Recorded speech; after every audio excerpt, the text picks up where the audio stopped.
Republikan jadi agak ketar-ketir sekarang.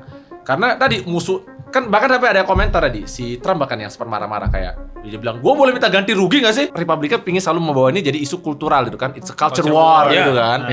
Tapi di sisi ini kalau misalnya orang-orang di Demokrat juga selalu terbawa sama isu culture war, I think they are open for a surprise, maksudnya a best surprise. Malah kalah. Karena sebenarnya bisa jadi orang nggak terlalu peduli sama hal seperti itu. Banyak orang yang udah muak dengan semua pertengkaran ini gitu kan kayak people needs to understand apa yang at stake gitu kan.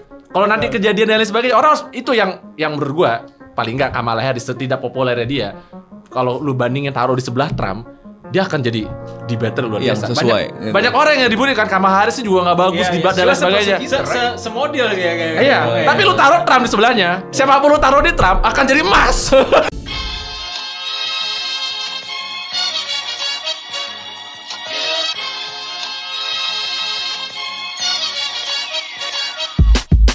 Kembali lagi di podcast Bebas Aktif season ketiga episode ke-41.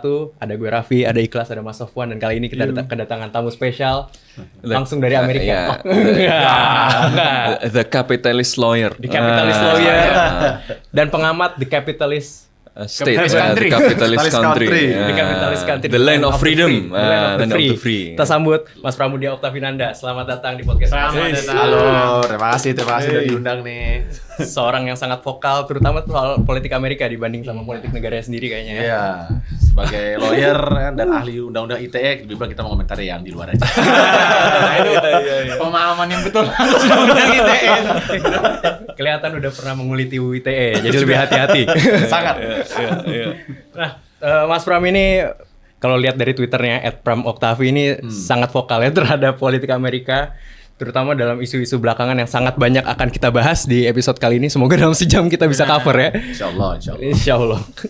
Dan ya akan banyak yang akan kita cover. Mungkin gua rekap dulu ya sebelum kita masuk dan ada promosi juga. Ini pekan yang luar biasa dan ajaib. Bulan yang luar biasa. Bulan yang luar biasa. Sebulan tapi rasanya kayak ada yang ditembak, tapi yang mati karir politik yang lain. Betul banget. Ini dia. Tapi kini kita rekaman di tanggal 22 Juli, hari Senin. Jadi jam 12 malam waktu Indonesia. Tadi tengah malam tadi banget. Pengumuman yang luar biasa. Di Amerika berarti hari Minggu ya. Itu Presiden Joe Biden memutuskan via akun Twitternya memutuskan untuk drop out dari kandidasi presiden di Partai Demokrat. Dan bersamaan dengan itu juga dia mengendorse Kamala Harris, wakil presidennya. Dan Kamala Harris juga akhirnya maju sebagai calon presiden dari Partai Demokrat, kandidatnya. Masih baca pres ya mungkin ya, karena masih baca pres. Memang sebelum Biden mundur ini banyak keraguan, banyak kritik yang datang kepada dia gitu, dan bahkan tuntutan untuk dia mundur segera, terutama setelah debat capres gitu ya. Debat pada 27 Juni dan pada 27 Juni kemarin, dan bukan dari pihak lawannya doang, tapi dari inside Partai Demokrat itu sendiri.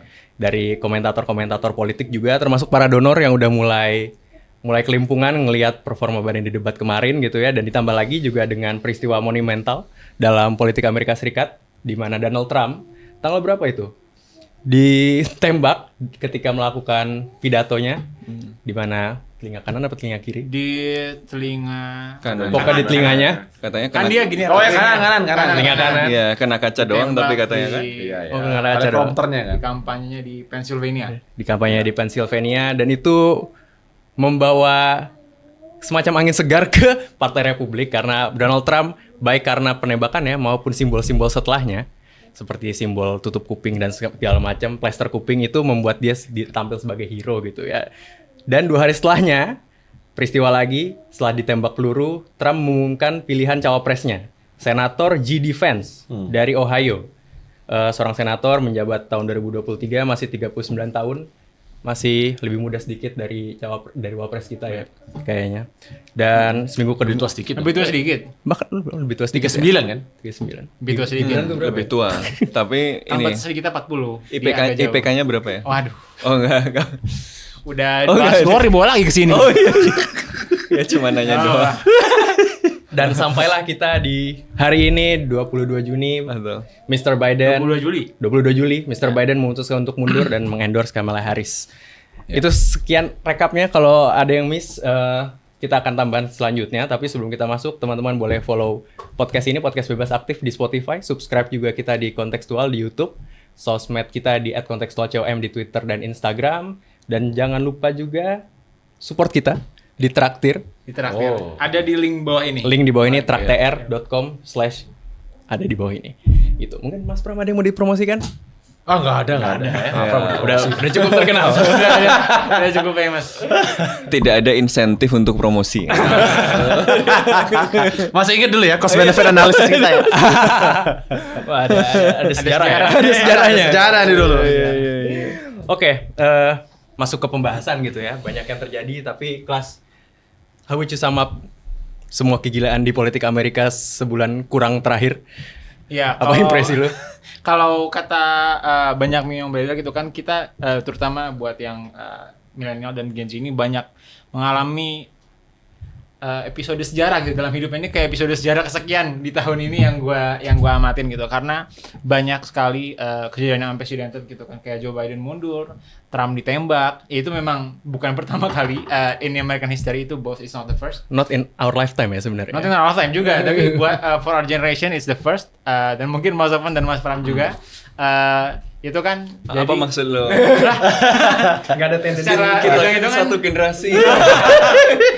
Iya, jadi sangat unprecedented dan secara personal ya rame banget gitu. Kalau kata beberapa orang bahkan ya, kita siapapun yang menang, kita akan ada stok meme yang unlimited gitu. Karena banyak banget. Itu kata si Ray kan. Iya, itu. Mengutip yang tidak bisa hadir hari ini.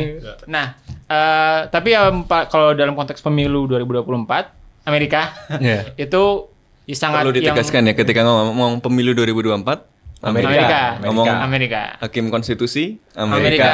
Nah, ngomong presiden Amerika. Iya, itu temanya pemilu Amerika sekarang. Ya, itu sebenarnya banyak kejadian yang terjadi ini, tapi gue sebenarnya bertanya-tanya how would it actually affect the election gitu kan? Karena sebenarnya dari Amerika sendiri kan, dari yang dia sudah sangat terpolarisasi sekarang konteksnya, dan juga sistem pemilunya yang berbeda, distinct daripada kita, karena mereka bukan popular vote gitu.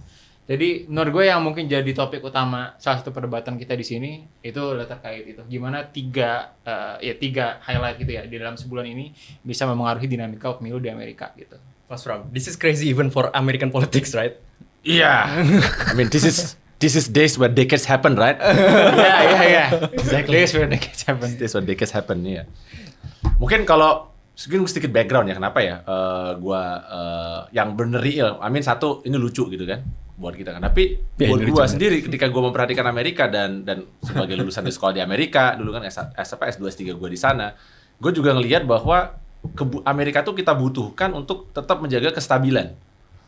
Ketika orang semacam Trump, HI juga nih. itu benar. Iya. Karena beda juga gue lawyer. Gue melihat iya, perkembangan bisnis dan lain sebagainya kan. Kalau dunia nggak aman, bisnis juga akan buruk. Betul. Gue corporate lawyer. Gue simpel aja. Kalau dunia gak aman, semakin dunia tidak aman, semakin orang gak tahu apa yang mesti dilakukan dan dikerjakan, maka akan semakin berbahaya buat kita. Memang Indonesia ini kebetulan negara yang orang bahkan nggak nyadar kita ada kayak gitu kan. Iya. Dan itu mungkin itu kelemahan tapi sekaligus juga keunggulan. Jadi kita kan pingin lebih tampil lah kan. Semakin kita terintegrasi nanti, kalau Amerika ini terlalu berantakan, dan itu kenapa gua juga jadinya selalu ngomong soal terlalu kenapa. Itu sebenarnya ada anxiety juga di pihak gua. I know this is not my country. Gua tahu yang bakal milih juga rakyat negara Amerika kan. Gua warga negara Indonesia gitu kan.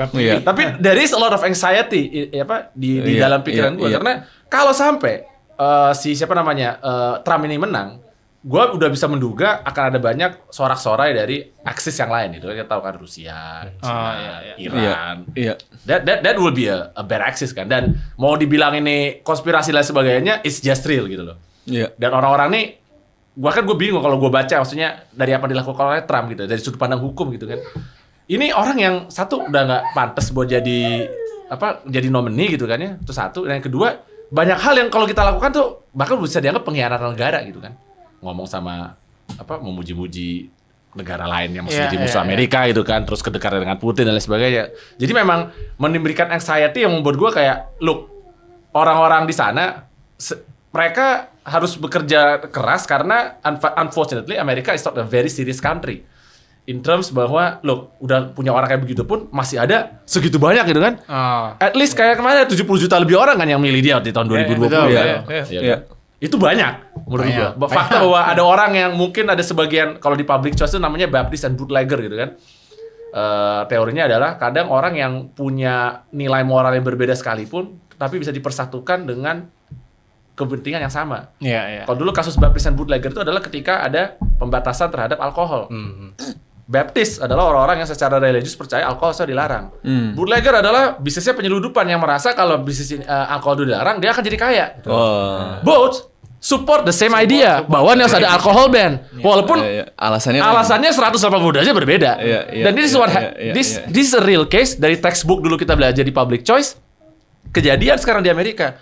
Mungkin religius konservatif yang tahu bahwa Trump sama sekali tidak merepresentasikan orang religius, tetap pingin karena ide di satu sisi juga orang yang bicara politik dan lain sebagainya dia juga pingin mendukung Trump gitu kan. Jadi itulah kombinasi maut dari dua hal ini kemudian akhirnya membuat kita ada titik seperti ini di election yang akan sangat berpengaruh terhadap hajat hidup orang. But unfortunately, I don't want to think like that. Gue berharap Amerika adalah declining empire. I really wish.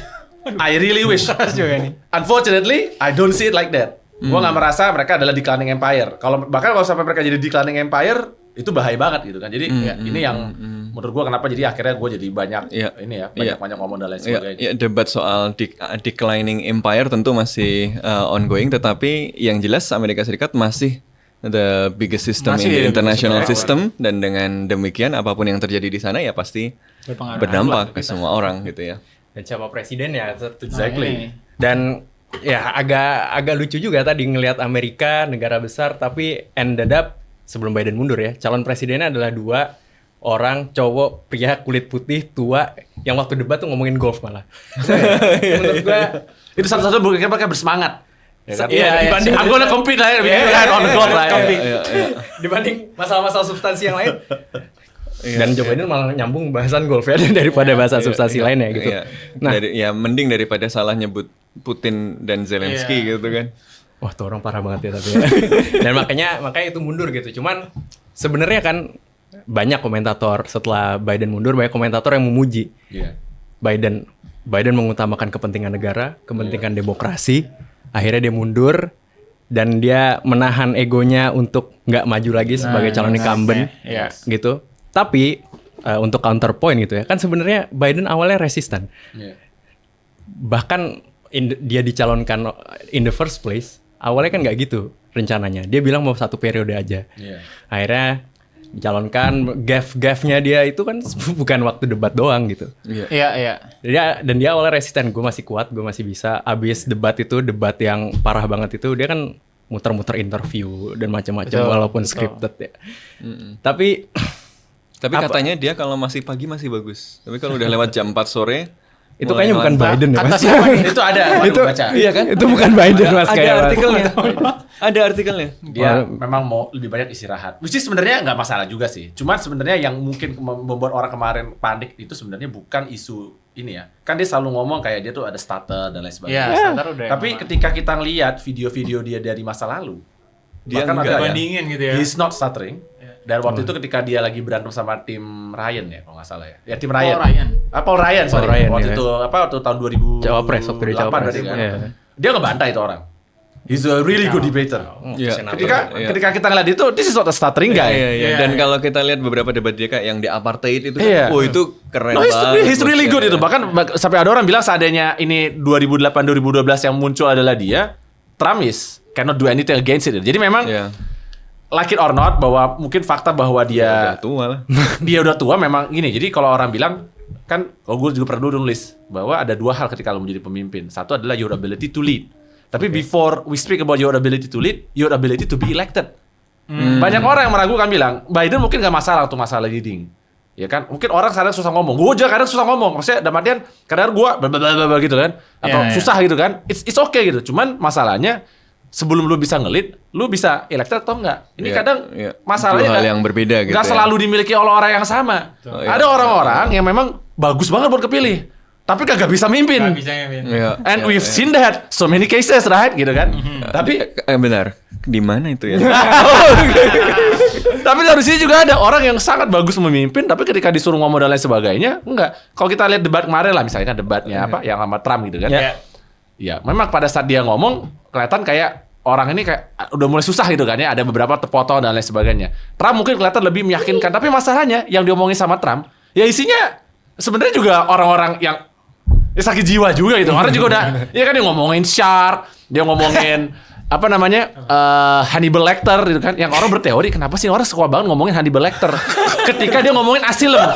Apparently this guy nggak bisa membedakan political asylum sama mental asylum, and that's why he keeps repeating that my good friend Hannibal Lecter gitu kan, because he doesn't understand. Dan itu salah satu hal yang satu hal lagi juga mau gue benci sama Trump adalah terlepas dari konspirasi, aksi dan sebagainya, he's not competent. He is the most incompetent person I've ever seen yang jadi presiden. Yang membuat gue berpikir kita semua bisa jadi presiden kan? Karena kalau Trump bisa jadi presiden, emang lu gak butuh pinter-pinter amat. Gak butuh, karena orang kayak Trump aja bisa jadi presiden. Itu gak make sense menurut gue. Tapi ya kejadian dan ada yang memilih. Dan itu menurut gue itulah kemudian menjadi dasar kalau lu lihat ada deteriorating quality in leadership dan sebagainya. Karena mereka udah bisa lihat orang belajar kan. Oh, ternyata Trump aja bisa gitu. Trump gitu loh. Kosakatanya bahkan terbatas gitu. Very good people. Very good people. Very nice people. I miss those good people. Great impression. Dengan gaya yang sama dengan kosakata anak TK, dan dia jadi presiden selama 4 tahun dan the worst part adalah bahkan Amerika masih ya lumayan baik-baik aja gitu ibarat kata. I mean, a lot of people die waktu Covid dan lain sebagainya. Tapi bahkan negara itu masih jalan. Iya. Nah itu kan membuat orang jadi kayak ngapain gue pinter-pinter amat, ngapain gue sekolah tinggi-tinggi. Kayak event Trump aja. Itu menarik loh. Jadi sebenarnya justru presiden. dengan presiden yang jelek itu membuktikan kualitas kelembagaan dari sebuah negara namanya Amerika Serikat. Tapi menimbulkan pertanyaan juga buat Partai Republik kan, Kas. Kenapa ini orang kok Partai Republik ya menurut gue udah jadi partainya Trump. Iya, bukan emang lagi udah. Power It's a Ranger. cult. Mitt Romney udah nggak ada mereka. It's literally a cult. It's unrecognizable buat 8 tahun lalu gitu yang masih. Again, dulu kalau ditanya, kalau misalnya gue orang Amerika, gue akan align kemana? Gue akan lebih sebenarnya align ke Republican. Ya, The free classic trade, one. free market, The konservatif. classic one, I cannot recognize the magar. Itu juga salah satu hal yang kenapa dulu gue seneng waktu gue misalnya Supreme Court dulu. Salah satu favorit gue adalah Justice Roberts yang sekarang jadi chief itu kan Chief Justice. Justice, Sama Scalia. Itu Scalia gue paling suka. Karena he writes so well and I hate RBG. I don't like. Karena menurut gue Mahal. exactly. Tapi ketika gue lihat sekarang kan gantinya Scalia gitu kan, the new conservatives nggak ada bagus-bagus ya gini loh. Dulu orang nulis bagus, argumentatif dan lain sebagainya. It was fun karena jumlahnya kan ini ya 54 kan. Sekarang udah jadi 63 kan.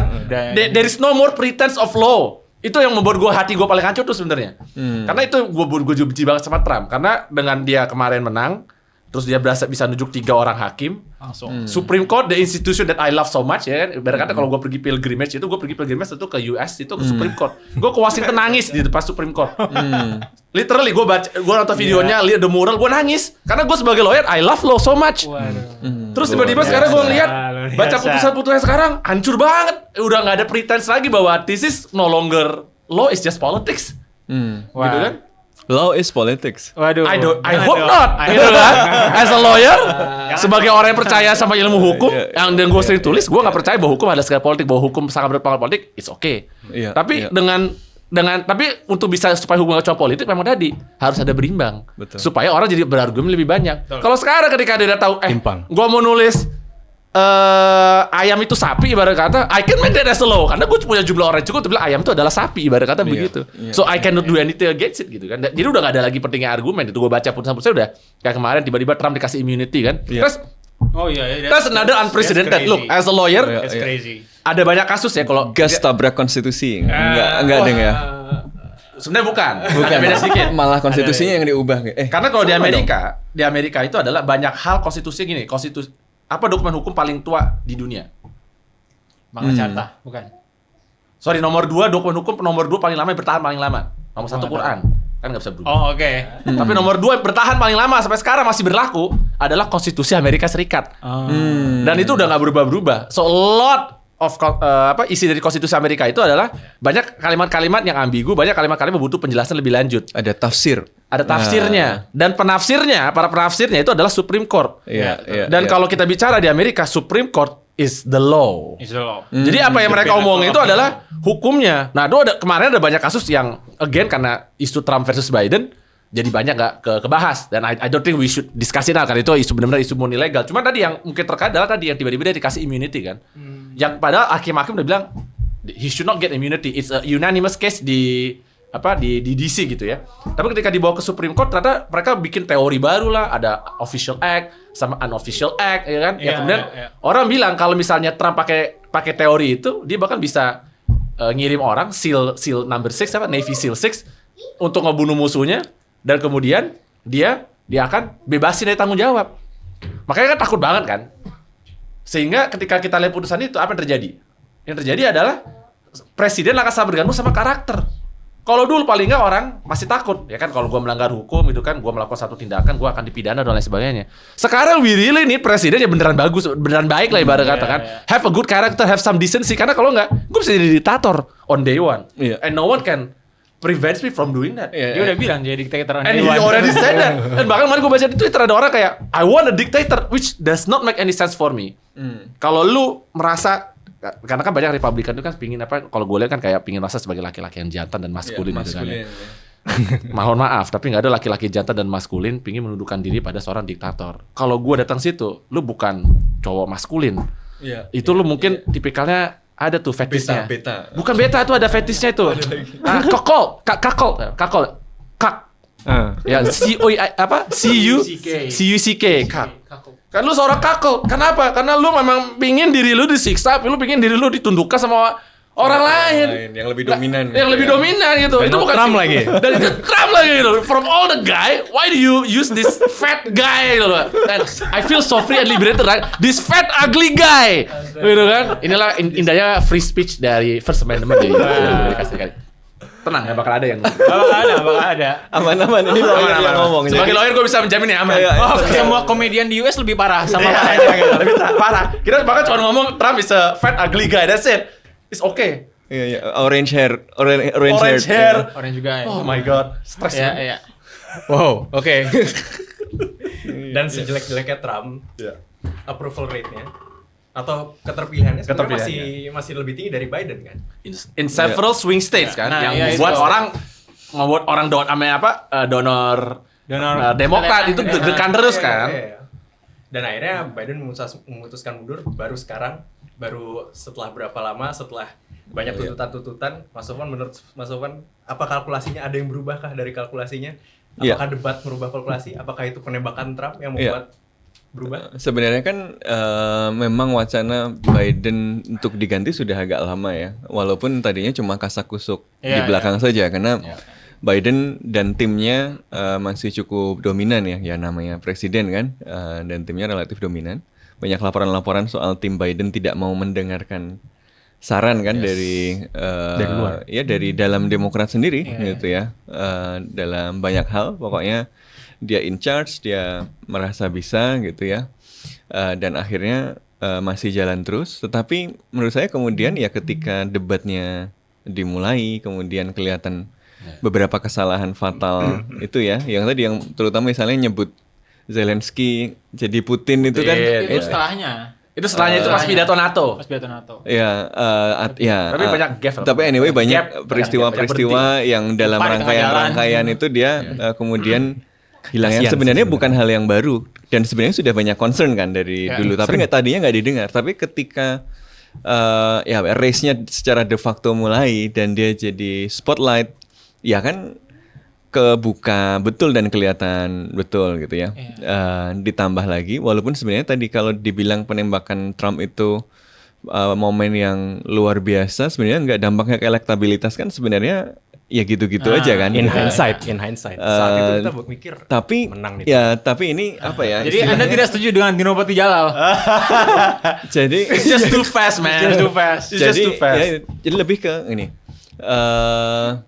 Apa ya istilahnya itu? Self-fulfilling prophecy. Nah gitu. Jadi orang itu khawatir bahwa ini akan seperti ini sehingga mereka berperilaku berdasarkan asumsi bahwa kalau Trump ini, kalau kita tidak melakukan sesuatu yang berbeda, Trump dengan tampilan heroisme yang seperti itu akan kemudian menang gitu ya. Walaupun sebenarnya kalau dilihat datanya belum nggak terlalu beranjak juga, tetapi ada ekspektasi yang kemudian dipercaya, itu satu. Kemudian yang kedua ya karena percaya atau enggak tadi, mungkin tadi ya bootlegger tadi itu ya, sebenarnya nggak percaya betul, tapi mereka memanfaatkan momentum. Mereka udah dari dulu mereka dari dulu udah pengen dongkel Om Biden gitu, si Mbah Biden ini, tapi Heritage Foundation Project 2025. terlalu kuat gitu loh. Maksudnya gimana caranya kemudian ya udah dengan momentum ini ya kemudian akhirnya di dalam Demokrat politiknya terbuka lagi gitu. Jadi ini lebih dampaknya dia momentous bukan karena dampak elektabilitasnya, tapi pada bagaimana momen ini menciptakan perdebatan lagi di Demokrat yang kemudian dengan cepat ditangkap kan, terutama beberapa figur utama. Obama sendiri kemudian sebenarnya kan sudah agak lama ya sebelum itu juga sudah Dia diem. Diem dan tapi digosipkan juga sempat Mendorong Biden buat mendorong untuk reconsider kan, tapi dengan kondisi seperti ini ya kan pressure dari yang berpengaruh ini akan jadi lebih kuat gitu, dan akhirnya ya kita semua tahu akhirnya mundur gitu. Ya ini gue ngomong sebagai Demokrat baik nih. Ya Biden is a fighter gitu kan. Orang-orang pada bilang Demokrat baik itu AHY maksudnya. bukan lulusan Fort Bragg kayak gitu. Nanti lu ngomong Demokrat jelek apa? Concern terhadap umur Biden dan juga health concerns itu kan udah lama. Tapi masalahnya itu kalau dari gue ya, dari debat itu it is being so highlighted sampai gue tuh gak terlalu ingat isu-isu lain apa gitu yang didiskusiin di dalam ini, karena kayak parah. Menurut gue parah itu, dan semua Demokrat tuh at least they describe it as it's painful to watch gitu. Jadi jadinya apa ya, meskipun you know that Donald Trump tells lies dan juga makes no sense sebenarnya dalam ngomongnya, tapi ya orang nggak merhatiin itu. Orang merhatiin Biden ngomong imigrasi terus tiba-tiba apa gitu kan, COVID. tiba-tiba COVID, That terus because of malah ngasih migration. poin dia ke ini ada yang dibunuh sama imigran gitu kan. So jadi kayak it's a really painful to watch, dan jadinya itu tadi sebenarnya kalau secara real gitu kan mungkin agak sulit digos kira-kira dampak elektabilitas itu kayak gimana gitu kan. Tapi udah menimbulkan kepanikan yang kemudian itu snowballing, dan juga ya kalau lebih rela di beberapa swing states kemudian setelah itu juga semakin trailing. Nah itu udah menurut gue all hope bukan all hope is lost ya, tapi ya panic is setting in gitu di Demokrat. Dan kemudian ya kita lihat karena Biden itu kekalahannya bisa drag the Democratic Party down dalam konteks ya nanti kalah juga di House, nanti kalah juga di Senate.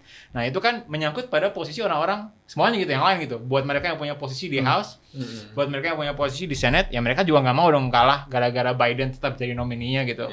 Jadinya ya semuanya snowballing, semuanya kasak kusuk gitu.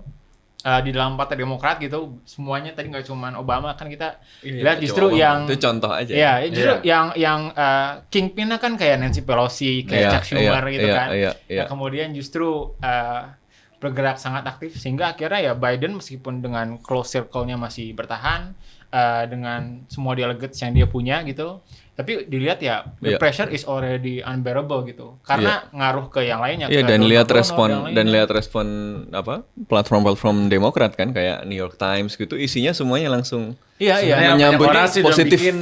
Enggak juga sih, sebenarnya banyak orang bahkan udah bilang New York Times dan itu sebenarnya udah bukan Demokrat sih. Karena kan dia berantem sama Biden kan. Biden nggak pernah mau diwawancara sama dia kan. Dan banyak juga yang pemilik dari institusi-institusi ini adalah media-media moguls yang semuanya adalah bilioner-bilioner yang donor dari Trump, sehingga banyak orang yang mempermasalahkan hal tersebut gitu.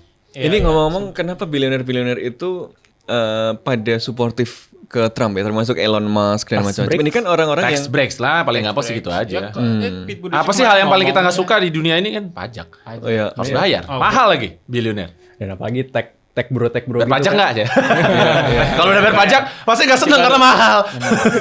tapi kan Trump unpredictable policy-nya. Siapa tahu tiba-tiba nggak Enggak. Mereka ngikutin donor. Trump adalah seorang bilioner juga sih. Kayaknya itu sinkron sih. Ngikutin donor. Yang penting It's very synchronized. policy gimana tapi ngomongnya populis aja gitu, biarin. Yang real kan bukan ke elit bilioner ya, paling George Soros doang gitu. not the others. Kalau kata Alfred di Batman kan juga ya, and just some people just want to see the world burn. Trump just want to see the world. But which it is true, karena gini, ketika lu udah punya segalanya, Ngapain dan bosen, lagi? Nggak seru ya? Why don't I just burn the world? Orang That kayak can happen gabut. dong. Trump itu orang kayak gabut. Iya, dia orang gabut aja kan. Kayak apanya ya hari ini gue kerjain, ya gue bakar planet ini. Presiden 2 periode gitu. Iya, apa saja gitu kan. Jadi menurut dia ya itu salah. Tapi maksudnya menurut dia nggak salah karena ya kan gue bosan ya udah gue bakar aja dunia ini gitu kan. Tapi sebenarnya mundurnya Biden ya harusnya kalau menurut gua Mas Pram itu disadvantage buat Republikan, buat Trump. Karena menurut gua kampanyenya Trump itu based solely on the fact that Biden itu orang tua yang bakal blunder banyak. Yes. Biden out of the picture, apa strategi kita nyerang Kamala Harris ini lebih susah menurut gua daripada nyerang Joe Biden. What do you think? I think I agree ya. Jadi mungkin kalau kita lihat dulu dari never Trumper ya. Again, kalau gue dulu masuk Republican Classic dan I will be a never Trumper ya kan. Pada saat dulu Biden punya masalah itu aja, sebenarnya never Trumper tuh pertama kali belain dia. Belain Biden sebenarnya karena tadi mereka ada kekhawatiran tadi kan kalau misalnya Demokrat tiba-tiba nggak berhasil menyelesaikan masalah ini dengan cepat maka itu akan dimanfaatkan oleh Trump karena buat mereka gini nggak peduli itu debatnya Biden kayak gimana kan even if itu mayat Biden pun mereka akan terpilih vote. They say that I mean even if it's a Biden corpse I will still vote for him gitu kan doesn't matter pokoknya asalnya bukan Trump kan. Nah tapi tadi benar ketika kemudian pindah jadinya sekarang jadi Kamala Harris dan kemungkinan besar nih kayaknya nggak akan ada challenge yang luar biasa gitu kan. Kalau kita lihat kemarin tuh orang-orang itu bahkan nih paling kocaknya adalah kalau gue lihat orang-orang Republikan dan para konsultan politik itu sekarang meribukan ini tidak demokratis, which is so funny dan menunjukkan bahwa ini sebenarnya efektif.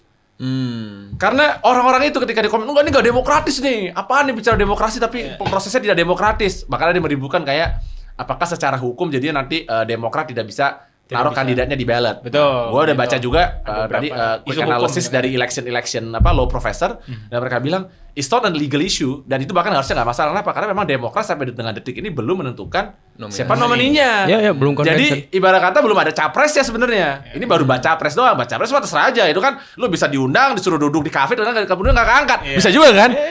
Dia nggak jadi calon kan bisa aja kan? That happens. Di mana? Oh, exactly. Jadi Ibarat dari DPP belum turun surat. belum turun surat. Nah, jadi sama. Jadi ketika kemudian ada orang-orang yang bilang, "Oh, nanti ini Republikan akan melakukan serangan."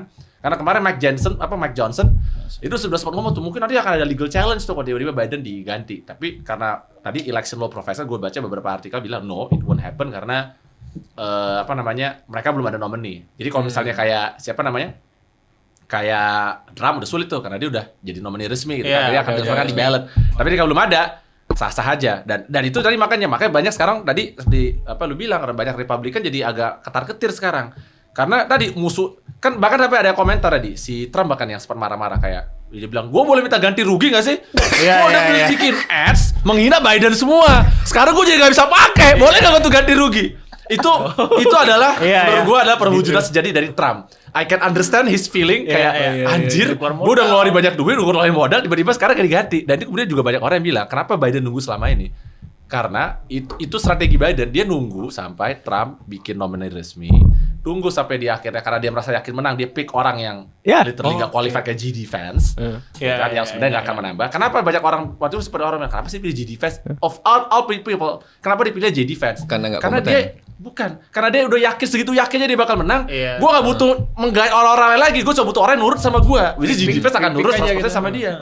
Iya. Dan di belakang terus ya. Iya, sekarang dia udah gak bisa ganti. Gitu. Iya, udah. Literally dia udah gak bisa ganti. Karena udah resmi dinominasikan. Justru kalau dia ganti, Demokrat punya banyak alasan buat gugat. Kenapa lu tiba-tiba lu ganti orang kan? Jadi memang strategi ini menurut gua jangan-jangan konspirasi. Luar biasa.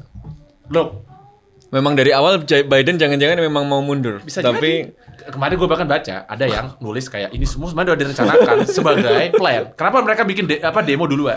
Debat duluan. Ini kan pertama kali juga sepanjang sejarah. Debat presiden sebelum ada nominasi resmi. Sengaja untuk mengekspos, ini Biden bisa dikalahkan nih. 4-dimensional chess, man. 4-dimensional check. Boleh gue cek dulu gak nih orang jalan apa kagak ya kan? Ternyata kagak jalan. Gue masih punya waktu. Dan kemudian gue tunggu sampai si ini mengeluarkan karena kebetulan konvensi mereka setelah Republik kan, kan? Jadi sekarang gue bisa pilih orang mampus lu kan udah keluarin semua duit dan lain sebagainya. Karena gue baca dari artikel di Atlantic kan mereka punya 2 konsultan senior lah politik ya Pak.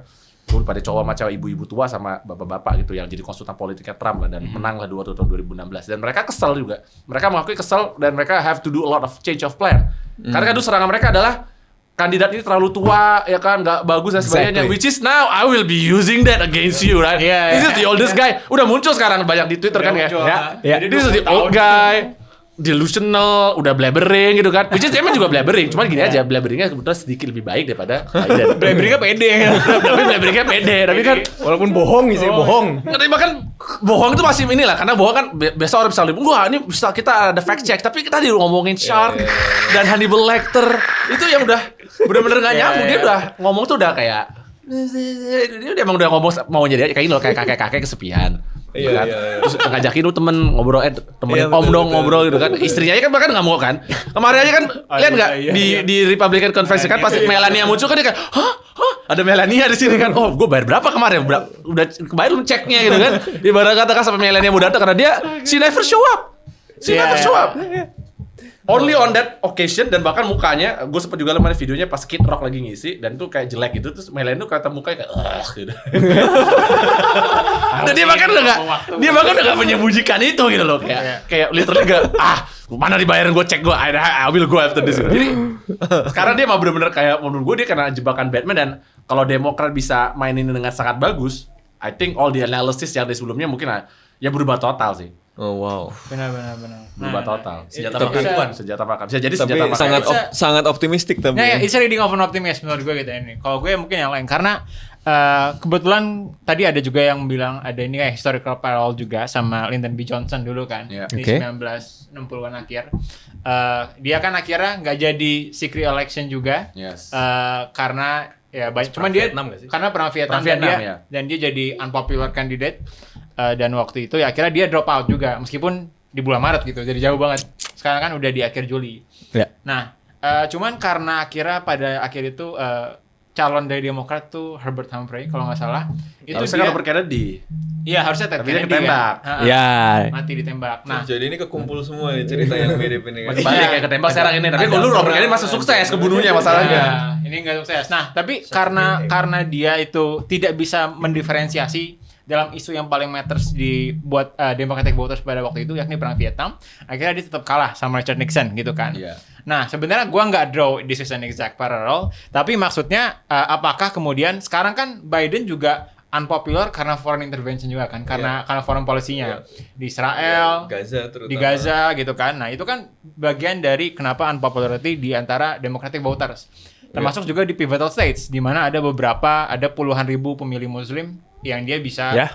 kalau nggak vote Dan progresif. iya muslim progresif, dan kalau dia nggak vote udah bisa kelar tuh kalah berapa state gitu kan. Nah, Iya. jadi di satu sisi gue ngelihat ini sebagai challenge juga gitu on the issues, apakah Kamala bisa deliver differently. Tapi di sisi lain sebenarnya juga gue rasa nggak bisa sepenuhnya kayak gitu karena pemilu sekarang agak terlalu person base ya, agak terlalu berbasis ketokohan, agak idiosyncratic gitu. Kalau dulu kan issues perang Vietnam sangat intens, tapi sekarang kan Trump, Biden, Yeah. Biden gitu lah. Jadi mungkin maybe bahkan terkait umur dan juga maybe identity ya as a woman, as a with Half Asian South Asian. and Black heritage itu juga udah bisa jadi sesuatu yang unggul gitu buat Kamala ya di satu sisi gitu. Tapi ya I'm not really sure apakah is that enough to bring Kamala across the finish line gitu sebagai Iya. presiden nanti. Iya, kalau Dan- lihat elektabilitasnya masih rendah sebenarnya ya. Iya. Tapi kalau tadi ada asumsinya adalah yang never Trumpers, asumsinya adalah bahwa yang penting bukan Trumpnya Iya, itu iya, jadi terkonsolidasi. Iya. Nah itu Sebenarnya mungkin how ya. much this matter gitu loh, karena kan posisi awal juga sebelumnya udah banyak orang yang Iya. mayat Biden juga gue pilih gitu. Tapi tadinya kan nggak apa ya? Ya dengan berbagai blunder-blunder begitu kan ya, justru jadi yang perlu dimotivate menurut gue yang justru yang kecewa kayak sama di Gaza itu kan sama Iya, Israel. Nah, itu yang perlu dimotivate karena buat yang lain kayaknya posisinya kurang lebih sama Iya, aja iya. gitu. Rame di Twitter doang gitu. Cuman kalau Kamala, kita lihat Kokolatri. polling juga, kalau kemarin gue lihat sebenarnya in most cases sebenarnya orang di Amerika nggak terlalu peduli sama isu perang di luar sebenarnya. Lo kayak misalnya kita mungkin kita peduli karena itu mengganggu stabilitas. Tapi again Amerika is that just strong actually they don't care. Iya. Look, mau Ukraine kalah sama Rusia, mau Gaza dihancurin sama Israel dan sebagainya, most people there sebenarnya nggak terlalu peduli dengan hal seperti itu. Iya, iya. Makanya mereka sepeduli kan adalah harga gas mereka berapa, Ya, ekonomi. inflasi berapa, harga barang makanan mereka dan sebagainya. Itu yang biasanya mereka ributin. Dan ketika hal itu tidak teradopsi, makanya gini kan Republikan pingin selalu membawa ini jadi isu kultural gitu kan, it's a culture war gitu kan. Tapi di sisi ini kalau misalnya orang-orang di Demokrat juga selalu terbawa sama isu culture war, I think they are open for a surprise, maksudnya a best surprise. Karena sebenarnya bisa jadi orang nggak terlalu peduli sama hal seperti itu. Banyak orang yang udah muak dengan semua pertengkaran ini gitu kan, kayak harus kamar mandi lah, itu kan ibarat kata kamar mandi transgender bisa sebagai contoh kan. I understand some people are very passionate about it. Tapi kalau lu harus lihat seberapa banyak orang yang passionate sama hal itu. Seberapa banyak dari orang yang peduli dengan tadi misalnya perang dan lain sebagainya. Kan ketika mereka ternyata most of those people don't care. Ini saya contoh kayak kemarin ada ada 1 bilioner atau David Sachs. Oh. Ya kan suka ngomong jadi temannya si Elon Musk itu kan suka ngejelekin Ukraina dan lain sebagainya kan. Dia kan sempat ngomong tentang Ukraine bahwa ini semua soal Ukraine, kenapa jadinya Rusia menyerang itu kan, which is completely bullshit. Tapi pada saat dia ngomong itu, orang yang di konvensi Republikan they don't give a shit. Iya. Bahkan saking menyedihkannya sampai dia bilang, si Davis ngomong di Twitter kan, they don't boo me. That's not an accomplishment gitu kan. Fakta bahwa gak ada yang ngebuin lu itu bukan satu keberhasilan. Orang gak peduli itu aja. Itu kegagalan total, Bos. Bahkan orang kayak gitu ya penting ya. No one cares gitu loh. Yang care itu adalah tadi pemerhati mungkin hubungan internasional, praktisi keamanan negara. Yes, we care. Tapi buat sebagian masyarakat itu mereka mungkin kan tadi ada juga kan ada yang orang mempermasalahkan Kamala Harris menjelaskan Ukraine dan Rusia kayak Ukraina adalah sebuah negara kecil di Eropa yang lagi diserang dengan negara yang lebih besar di sebelahnya. Dan itu adalah satu hal yang buruk. Terus ada orang komentar, is this our next calon presiden? Dan komentar gue adalah, bos, memandang otak orang-orang di negaramu itu di Amerika, that's the best way to explain. Ada negara kecil diserang sama negara gede. Itu lebih gampang menjelaskannya. Kagak perlu gue menjelaskan bahwa sejarah dari NATO dan lain sebagainya. No one cares. Dia cuma tahu, boleh nggak negara kecil diserang sama negara gede? Enggak. Udah selesai. Udah itu. Jadi Down tour juga ya. Iya. Iya. Gini loh. Berarti Indonesia itu hari harapan juga jadi negara maju ya. Gini loh. Menurut gua ada banyak orang-orang yang berpikir bahwa lu menjadi pinter itu dengan jalan lu bisa ngomong hal-hal yang nggak mengerti atau menjelimet ya nggak dimengerti. Itu salah menurut gua. Kalau gue harus sederhana gitu. Iya, kalau gue suka kalau misalnya gue lagi marketing gitu ya, gue selalu bilang, a lot of lawyers say that they can understand you as the client, gue bilang. Tapi no one say other than me, ya bilangnya lawyer that you can understand. Ketika gue ngomong lu pasti paham, itu gue jamin. Karena apa? Karena gue ngomong dengan bahasa ini, gue dokter. Tapi gue mau ngomong, gue gak perlu bahasa mendaki-daki dan lain sebagainya. Gue ngomong sekarang kan kayak di warung kopi aja kan. I'm still a doctor.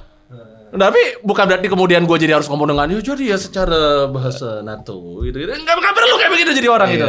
People needs to understand apa yang at stake gitu kan.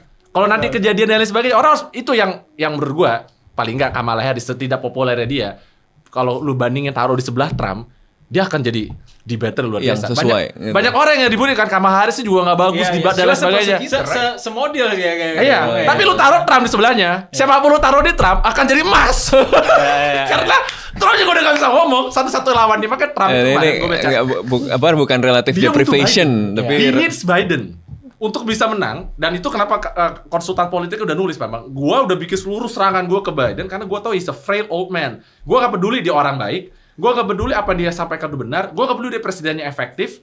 Yang orang lihat adalah dia kakek-kakek tua, demensia. I know Trump is also demented, but di depannya Biden, tapi lu taruh satu karakter. Kamala Harris ngomong, you not grow from coconut tree gitu kan, nari-nari gitu kan. Menurut gue itu lebih lucu. Ini is a war of memes, man. This gonna be a war of memes. Sama ya kayak di sini. It's already an immense accomplishment buat meme Kamala ini. It is also gonna be crazy. Iya. Gue jadi mikir untuk pemilu kali ini, Klas atau Mas Sofan, narasi utamanya emang gak ada policy sama sekali ya? Ya itulah. No one cares. Makanya ya. That's just the truth. Iya juga.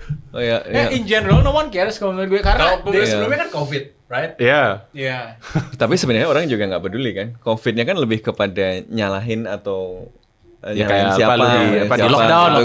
Banyak orang nggak suka di lockdown. Pakai vaksin apa? Siapa yang bohong? Siapa yang enggak? Exactly. Tapi sekarang ya jadi makanya kalau menurut gue ya banyak issues nggak terlalu clearly define karena kita terlalu fokus pada ketokohan gitu kan. Biden Trump. Tapi meskipun begitu konsekuensi policy-nya kan ada gitu. Ada. Jadi nanti nah ini yang kemudian kita harus brace ya. Yang kalau gue mungkin agak di tengah-tengah ya antara yang pesimis sama yang optimis gitu dengan Kamala terus situasi berubah gitu ya. Sebenarnya gue nggak bilang gue optimis, tapi nanti lu jelasin dulu gue. Iya iya. Masih uncertain gitu ya karena meskipun iya betul Trump mengasumsikan bahwa yang dihadapi adalah Biden dan so far model pertarungannya didesain untuk itu, tetapi ya kita juga nggak tahu seberapa siap misalnya Demokrat untuk mengkonsolidasikan suara untuk Kamala, Betul. gitu ya. Ya. Jadi akan butuh waktu, gitu ya. Tidak hanya butuh waktu karena polarisasi yang ekstrim. Sebenarnya kan gini, tadi meskipun Biden jelek pun sebenarnya kan pengurangan suara Demokrat itu ya segitu-segitu aja kan gitu ya. Jadi sebenarnya ya udah by identity ini identitarian gitu ya. Yang kebetulan ada di margin of error semua gitu loh. Jadi intervensi seperti ini apakah kemudian bisa mengubah situasi atau enggak kita belum tahu. Tetapi ya ini bet yang menurut gue penting karena kalau Biden udah pasti kalah gitu ya. Hampir pasti kalah gitu kan. Jadi ini bet yang bisa terjadi yang diharapkan atau bisa enggak gitu. Jadi ya tapi worth to try gitu. Dan mungkin menarik juga kalau membuka opsi-opsi yang lain juga gitu kan. Nah ya ini berarti kan kita masuk ke konteks nanti kurang dari sebulan bakal ada konvensi. Kalau gue malah gitu lebih kan. tertarik nanti misalnya kalaupun Kamala dia harus naik dengan drama-drama naik juga gitu loh. Exactly. Jadi naiknya Itu harus dibilang sama, harus pakai drama misalnya open convention gua baru dan baca tuh seterusnya di gitu. Maksud Economist gitu. tetap aja open convention tetap you need stories aja gitu. Jadi jangan coronation gitu loh. Iya, Tapi tetap ada untuk harus ada. konsolidasi itu perlu cerita gitu. Betul. Dia Nah. perlu buka narasi baru gitu. Nah, ya mungkin gue akan masuk sedikit teknikal di sini. Jadi kan memang waktu itu singkat gitu ya menuju convention ya. Dan kalau sistemnya karena mungkin teman-teman juga banyak yang nggak tahu di konvensi Partai Demokrat itu kan ada banyak delegates ya. Ada 4.500, 3.900 itu pledge, 600 itu super delegates. Nah, ini nanti dari siapa yang paling banyak dapat suara delegates itu yang kemudian bakal terpilih jadi nominee dari Partai Demokrat yang dicalonkan. Nah, ini kan biasanya melalui proses yang berbulan-bulan gitu, yang panjang. Jadi pemanasannya nafasnya panjang gitu menuju convention. Tapi salah satu dilemanya utamanya kalau kita dengan waktu yang pendek ini, apakah cukup banyak sumber daya gitu dari masing-masing yang emang pada pengen maju. Sebenarnya Partai Demokrat nggak kekurangan talent gitu kan. Kaderisasi bagus. Governornya banyak yang bagus gitu. Cuman kemudian apakah banyak yang kemudian mau maju dan challenging Kamala Harris gitu kan? Kalau gue sih ngeliat Tena sekarang kayaknya nggak gitu karena No big names. Kecuali Joe Manchin. Pete Buttigieg. Kemarin tadi katanya udah ada 500-600 Pete udah mendukung Kamala. Iya. Karena dia mau VP ya. Jadi that will be awesome. Ya udah bisa. Nah, udah ada 500-600 delegates yang dipunyain Kamala dan juga banyak 500 dari kayak 120-an dari Senator, House, Gubernur, udah ngedukung gitu. Deno. Nah, jadi kita juga bisa ngeliat ya, mungkin nggak akan begitu dramatis gitu, meskipun beberapa orang mendukung untuk open convention. Tapi juga salah satu advance dari Kamala ya open dia, convention-nya bukan untuk beneran proses gitu kan. tapi Good TV. Ya, tapi di satu sisi kalau ada juga yang concern kayaknya nanti kalau bakal Terlalu banyak boros bersaing, gitu ya. bakal jadi nggak show unity gitu loh. Oh iya. Atau bisa juga kan ketika semua orang udah elektor itu tadi udah committed untuk ngasih ke Kamala, jadi itu justru itulah unity-nya kan. Di situ mereka udah menunjukkan bahwa mereka tuh solid. Udah daripada gue ribut berantem lagi, gue udah tahu siapa musuh gue juga kan, apa gue berantem lagi kan. Ya udah kita bener open sih, bener terus sih. semuanya declare gitu. Exactly, it's fine, it's still democracy. Still Walaupun ya democracy. sebenarnya nggak ada. Tapi kan gini kan, yang mereka butuhkan sekarang tuh adalah spirit sebenarnya. Kan gini, ketika lu dapat polling, berita lu buruk mulu gitu kan. Politik tapi itu kan manusia ya, namanya manusia itu nggak bisa diprediksi. Dalam artian, lu mungkin dia bilang polling sekarang bilangnya begini negatif gitu kan. Tapi dari polling itu adalah kenapa kita nggak bisa memprediksi 100%, karena kita polling itu manusia diobservasi itu juga akan berubah. Ya sama kayak observation in physics itu kan, dari partikel pas diobservasi bisa jadi gelombang gitu.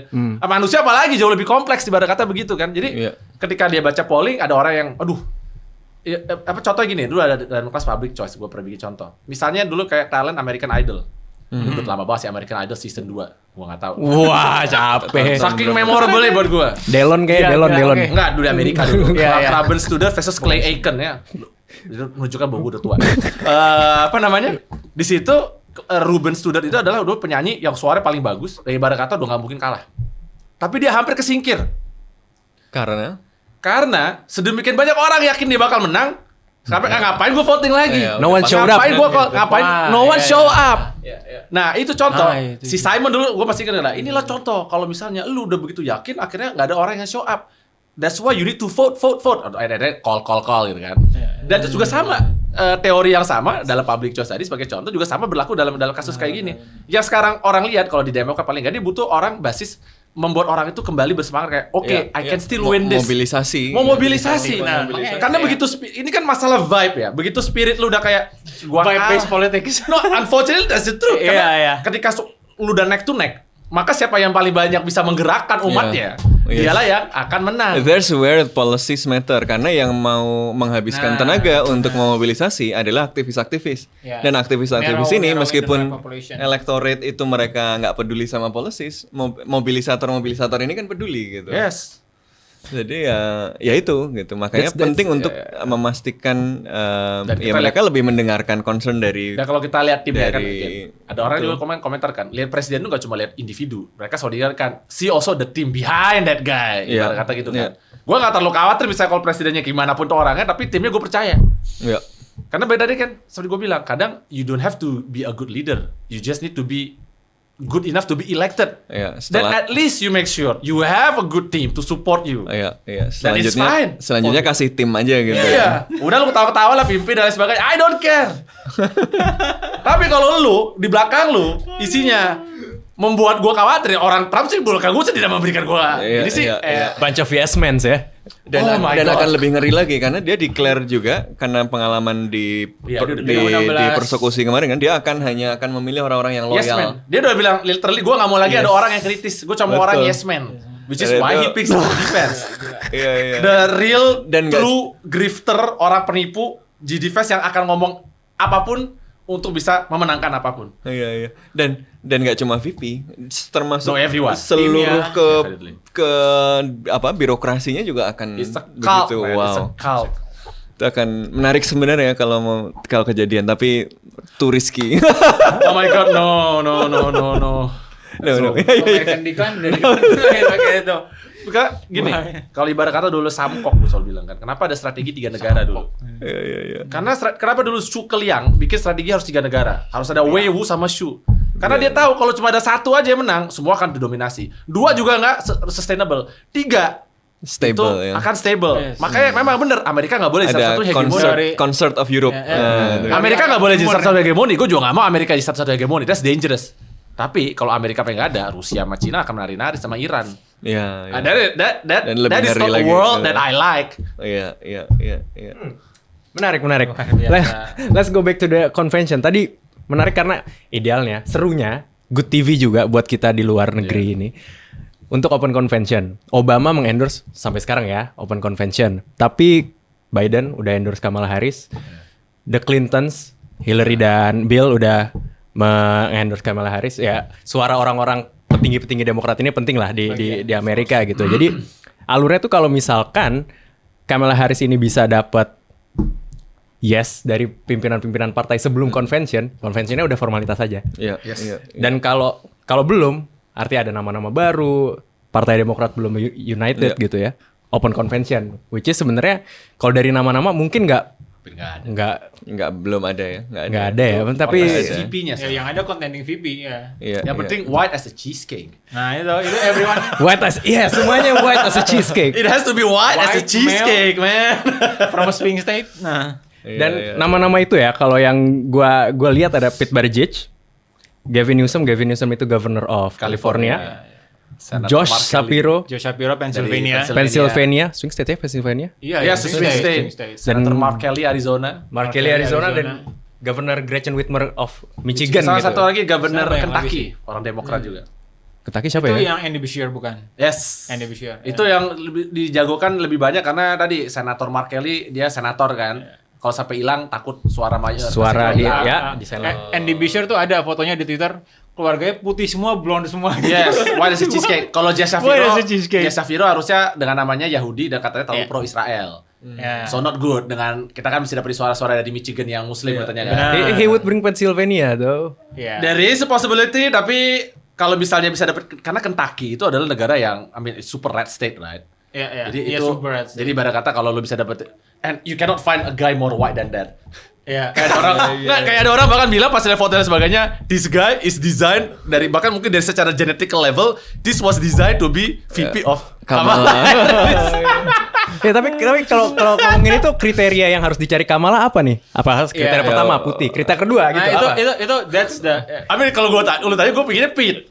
I like that guy. Why? I really like that Tapi- guy. He's the Secretary of Transport sekarang. Yeah, he looks smart.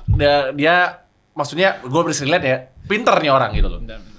Ex McKinsey. Dan gue dari dulu suka sama orang pinter. Jadi Ya. I like smart leader. McKinsey ya. McKinsey graduate. Udah nih. Nah, tapi kalau menurut gue sih lebih mungkin antara between the governors ya, terutama dari swing probably state. sih. Iya.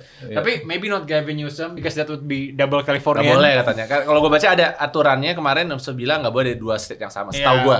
Nggak boleh I have to dua check state yang because I'm sama. not a US lawyer. Iya. I just read. Nah, gue vibe base aja nih. Dan Vibes based, oke. Gak mungkin Gretchen Whitmer because that would also be double woman. It's unlikely. Identity gitu, still menurut matters ya. Definitely. apalagi di Demokrat gitu kan. Maybe di Iya, Republikan iya, iya. white male dua-duanya bodo amat gitu kan. Iya Tapi juga. kalau di Demokrat Oh, yang satu orange male tapi. Orange. It's more of an issue of concern gitu kan. Jadi gue either it's maybe Josh Shapiro atau Andy Beshear or maybe Roy Cooper gitu. Iya. Gue pikir ketuaan. Roy Cooper ketuaan tapi ya. Jadi one of the governors from the swing states gitu. Berarti kriteria utamanya yang bisa membawa swing state sebenarnya. Exactly. Iya. Karena kemenangan di situ. It doesn't matter lu menang di California berapa Itulah juta suara. kesalahan terbesar Udah. dari electoral college Iya. yang selalu diributkan gitu kan. Karena dulu apa namanya the founding fathers gini, founding fathers sebenarnya ide bagus. Gua nggak percaya sama demokrasi yang full simple majority, Iya. because I don't trust those stupid people To will vote. pick the right guy. Which is itu bagus. Itu menurut gua adalah ide yang luar biasa jenius untuk suatu negara lahir 200 tahun yang lalu. Iya. What they never expect adalah ternyata those stupid guys kemudian memanfaatkan sistem tersebut gitu kan untuk kemudian menyadari So the stupid guys are smart enough smart enough to game the system. to game the system gitu, which shows that human ingenuity memang akan bisa mengkorap sistem apapun kita pikir sebagus apapun. Luar biasa. Dan kemudian tadi kenapa mereka dulu bikin sistemnya adalah perubahan amandemen konstitusinya terlalu sulit untuk dibuat. Iya. Memang ini salah satu diskusi yang sering juga di apa ada public choice lawan economics. Gimana cara lu membuat sistem konstitusi yang tidak terlalu sulit untuk cukup stabil Benar. supaya nggak gampang berubah, tapi juga nggak juga cukup terlalu sulit sehingga akhirnya lu stuck dengan dokumen yang sama selama beratus-ratus tahun. Terlalu sakral tapi jumut gitu. Iya, Benar. akhirnya lu nggak bisa mengubah. Ya kan, akhirnya lu nggak bisa ngapa-ngapain. Sekarang mau kita mengubah amandemen saat ini, I don't think they can change the constitution in the next 50 years unless tadi tiba-tiba terjadi sesuatu luar biasa banget gitu kan. Kalau ada orang bilang kan with this rapid change by Oktober harusnya ada alien datang just to close this friggin extravagant year gitu kan. To top all of this shit gitu kan. There has to be alien in October just to top all this. Kayak gila loh, ini baru masuk Juli bos, tapi udah kayak so many things happen in 2024 right gitu kan. Election is still November. Election is still in November, so we require an alien in October just to top everything up gitu kan. Jadi itu yang apa yang tadi makanya mereka terjebak dengan sistem electoral college sendiri, akhirnya membuat negara para ini berfokus hanya pada di swing state aja gitu kan. Yang akhirnya bergantung sama beberapa puluh ribu suara. Iya, that's dangerous. Ya, dan Jadi juga mahal harganya. mahal. Nah, dan juga kalau secara lebih luas tadi kan sistemnya kita nggak bisa deliver change, nggak cuma konstitusi doang, undang-undang biasa juga kan sering di filibuster gitu kan, Ya. akhirnya di Senate gitu. Itu juga sebenarnya adalah salah satu ide menarik. Kenapa? Karena sebenarnya secara aturan nggak ada yang bilang harus 2/3. It's more like tradisi ya, Tradisi. ibarat kata begitu. Tapi Sekarang kan yang kemarin 60 kan jadinya. karena banyak orang menyalahkan Demokrat sekarang adalah kenapa? Karena dulu Demokrat Iya. ketika Republikan mengubah tradisi kan dengan tiba-tiba jadi calonin menolak Merrick Garland buat Iya, jadi Supreme Court iya. Justice ya kan, sehingga akhirnya Antonin sekali diganti sama Neil Gorsuch. Terus kemudian pas RBG meninggal juga tiba-tiba Trump nggak malu-malu yang tadi bilang oh nggak boleh ini kita kalau mau ganti presiden nggak boleh pilih ini kan, tiba-tiba dia ubah lagi gitu kan karena dari Republican orang-orang banyak bilang Demokrat ini terlalu santun. Dan you cannot survive. Kalau lu bermain santun terus-terusan gitu kan. Karena kan Demokrat terlalu banyak pikir, nanti kalau gue ubah aturan, nanti ketika gue kalah dan lain sebagainya, gue bakal dikerjain. Bos, sekarang lu menang pun udah dikerjain sama Republikan. What are you doing gitu kan? Kalau gue jadi konsultan politiknya, gue bakal bilang, what are the hell are you doing, man? You need to seize power now. Karena sekarang aja pun lu udah manis-manis kayak gini pun Republikan sama sekali udah, karena Republikan tuh kayak ini anak-anak manis gitu kan. Udah semua etik. Udah semua etik. Udah Republikan dia bilang, I know how to get power and they run it ruthlessly. Cuma sayangnya mereka end up dengan kandidat yang hancur. Tapi ini bayangin kalau saja Republikan punya kesempatan lagi and have a guy anything that has an IQ 20 angka lah di atas Trump gitu.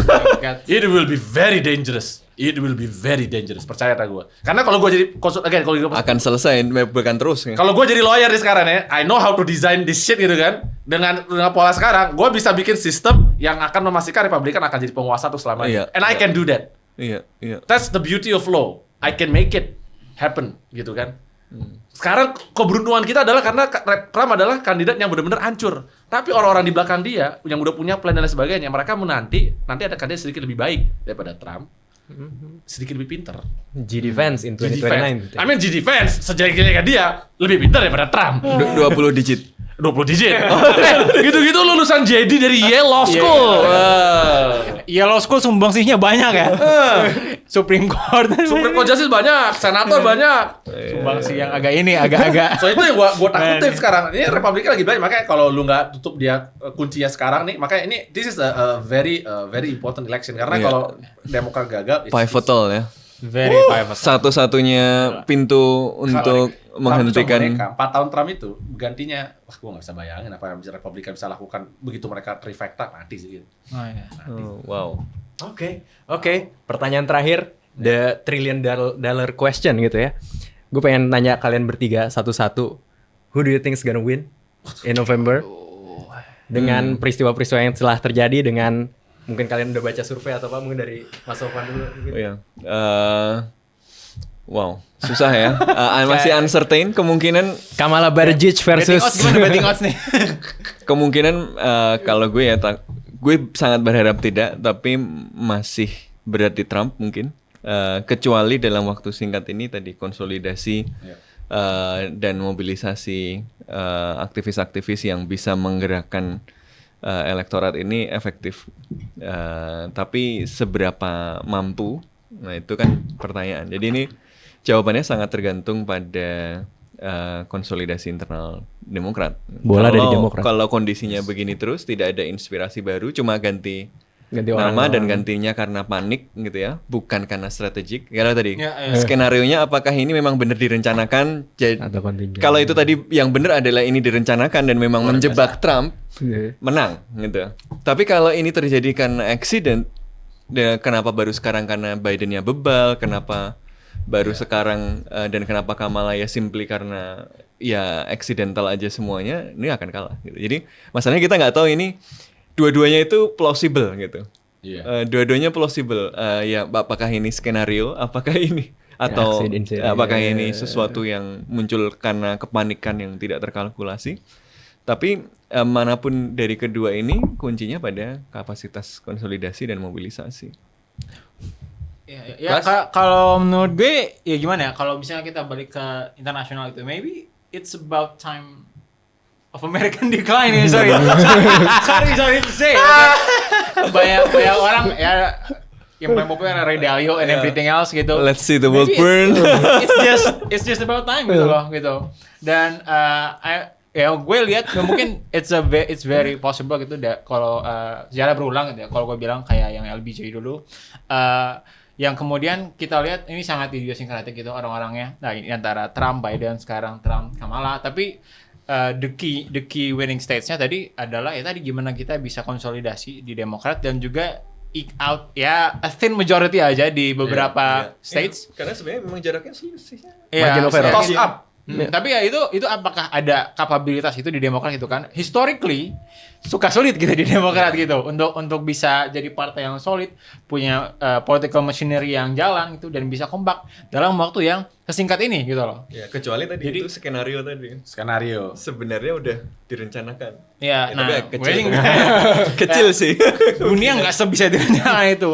You never know. Yeah, so if I'm betting ya, I think it's still gonna be Trump sebenarnya ya. Kalau gitu loh. Mas Pram. Gini ya, kalau tanya tentu gue nggak pingin Trump menang. I'm a never Trumper and will die as a never Trumper juga. Iya. Apa namanya? Stand your ground. Iya dong, stand the ground. No, Tapi posisi gue sama aja sebenarnya. Tapi I think everyone is a never Trumper ya. Cuma kita nggak tahu. Iya. Again, it's a toss up election. Kalau lu disuruh gue prediksi, gue nggak pernah prediksi karena satu gue lawyer, a very risk averse guy. Dan kalau risk averse guy itu gue nggak mau disuruh. Ini pasti yakin menang. Loh, makanya gue nggak bisa jadi politisi. Karena gue nggak bisa tuh ngomong itu pasti menang atau kita pasti nih gitu. Karena gue misalnya jadi on the one hand ada situasi seperti ini, on the other hand ada situasi seperti ini. Tapi again buat mereka mengaku polisi dan lain sebagainya, you need to keep the faith. Ibarat kata tadi, ini kan masalah. Loh, this is serious I mean. You need to keep the faith. Kalau lu bisa bikin vibe lu menang dan lain sebagainya, lu bisa mengubah. Kalau sama kayak ada strategi perang. Ketika anginnya itu berubah dan saat lu tepat, lu bisa memenangkan ini. Nah, itu dari tergantung seperti kata Sofan, gue sepakat banget kalau Demokrat bisa memanfaatkan ini dengan baik. Ini kan semua masalah jualan cerita ya. Biden dijual sebagai politisi yang sangat negarawan, gitu kan. Kamala Harris adalah pewaris yang natural karena she's the vice president dan ketika lu pilih Biden pasti juga akan milih Kamala gitu kan. Tadi skenario juga bagus gitu kan. Banyak orang sekarang lagi muji-muji Nancy Pelosi kan yang dia bilang ini semua adalah gerakan di belakang layar. Kalau gua suka banget itu ya dulu dari Oppenheimer tuh gue suka banget tuh ini kan. Amateurs seek the sun get burned. Power power stay in the shadows. Ya kan? Dan itu yang telah dilakukan dan itu cerita-cerita gini loh. Even if it is a lie, you need to tell that story, right? I mean, look, come on, man. Gak ada juga bisa membuktikan apakah benar ini semua direncanakan. Gak ada yang bisa membuktikan. I don't know. Tapi kalau lu jadi politisi yang pinter, again, gue gak suka karena you make it reality. You make it reality. Gue gak suka ngomong yang sesuatu yang bohong. Gue I just don't like it gitu kan. Tapi if you are a politician and you want power, do it, use it. Tell that story. Ini semua udah direncanakan dari awal. Kita berhasil ngejebak Trump. Look how weak Trump is gitu kan. Ada kemarin satu bagus orang bilang gini. Ada bahkan satu menurut gue bagus banget cerita dia bilang gini. Gue tadi pengen milih Trump, tapi masalahnya adalah Kamala Harris belum jadi presiden aja udah berhasil bikin insurrection. Sementara Trump waktu jadi presiden insurrection dia aja gagal. So I vote Kamala. Banding-bandingin insurrection. Banding-bandingin. Look, a lot of point of view, a lot of good story, and I can make it. Makanya gue bisa jadi konsultannya. Gimana kita bikin cerita bagus, tapi gue malas karena gue gak suka bohong. Jadi maksudnya, I don't like it. I will design the story, you tell that. I don't want to tell lies, but I will design the story, you tell it. I can make some lies for you. I can make some lies for you, but I don't know when to lie. It's your lying. It is against my personal belief. I cannot do it. I cannot do that shit. Tapi I can give you some advice. Okay? If you want to do it. Tapi jangan bawa-bawa gue ya, barang kata gitu kan. Karena tadi seperti gue bilang, look, sama kayak nama Umbra, behind the scene. We work behind the scene. Power remain in the shadows. Power is always stay in the shadows. That's the truth gitu kan. Siapa yang muncul di depan, that's good. Tapi gue nggak mau gitu karena tadi terlalu banyak liability and it's just kita menurut gue lebih enak hidup behind the scene. That's it. Luar biasa. Luar biasa. Ini bakat komandan perang juga kayaknya tadi ini. Sudah ini ibarat perang terus di kingdom. Waduh. Gue suka baca aja kalau Suka aja. Saja closing. Thank you Mas Pram. Sama-sama. Diundang Biasa. ke Terima kasih. It's fun. podcast Bebas Aktif. Always fun to talk about American politics. Podcast historical ini. Banyak podcast ini filsafat politik juga tadi ya. Gak nyangka, gue gak nyangka Filsafat jujur ya. hukum, ya. Filsafat hukum dan strategi perang. Oke, mungkin kita akan bahas Amerika lagi ya dalam waktu beberapa bulan ke depan. Harus Masih datang panjang, lagi. masih panjang proses. Masih banyak lah akan kalian bahas. Proses masih panjang. Pantengin terus kontekstual COM untuk update-update selanjutnya tentang politik Amerika dan politik internasional. Kita ketemu lagi di podcast Bebas Aktif episode selanjutnya. Oke. Ciao. Terima kasih. Oke.